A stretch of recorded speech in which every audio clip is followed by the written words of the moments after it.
வணக்கம்.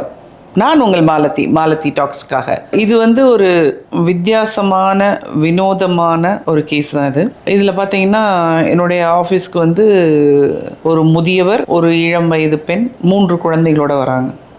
அவங்க சொன்ன விஷயங்கள்லாம் எனக்கு பயங்கர ஷாக்கிங்காக இருந்தது. அவருக்கு ஏற்கனவே ஒரு திருமணமாகி கல்யாணம் செய்து வைக்கப்பட்ட பையன் இருக்கான். என்ன அப்படின்னு கேட்டாக்க, நல்ல சொத்துக்காரங்க.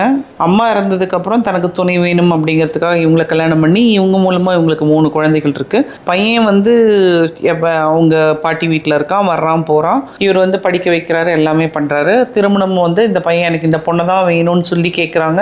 இவரே அந்த பையனுக்கு திருமணம் செய்து வைக்கிறாங்க. எல்லாம் நல்லபடியாக முடிஞ்சது. அப்பா திருப்தியாக இருக்கலாம் அப்படின்னு அவங்க இருக்கும்போது, பொண்ணு வீட்டு சைட்லேருந்து ப்ரெஷர், மொத்த சொத்தையும் பையனுக்கு கொடுத்துடணும் அப்படின்னு சொல்லி கேட்டு வராங்க.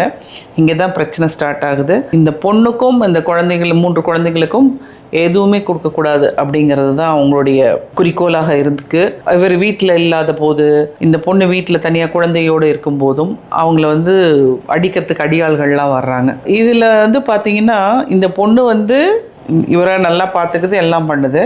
பையனும் நல்லா தான் இருந்திருக்கான். பையனுக்கு கல்யாணம் இவரே தான் பண்ணி வச்சிருக்காரு. ஆனால் இன்னொரு கும்பல் எதற்காக வந்திருக்கு அப்படின்னா, இவங்க சொத்தெல்லாம் இப்படிலாம் இருக்கு, இந்த பையனை கரெக்ட் பண்ணி எடுத்துட்டு போயிடலாங்கிறதுக்காக ஒரு கும்பல் வந்திருக்கு. இதை கண்டுபிடிக்கிறதுக்கு தான் அவங்க எங்கிட்ட வந்தாங்க. நாங்கள் பார்க்கும்போது அது ஒரு பெரிய குரூப். அவர் உயிருக்கு பயந்து அந்த இடத்த விட்டு மாறி போயிட்டாரு. அந்த அளவுக்கு பணம் வைத்திருக்கிறவர்கள் ஜாக்கிரதையாக யார் வீட்டுக்கு பொண்ணு கொடுக்குறோம், பொண்ணு எடுக்கிறோங்கிறத பார்த்துக்கோங்க.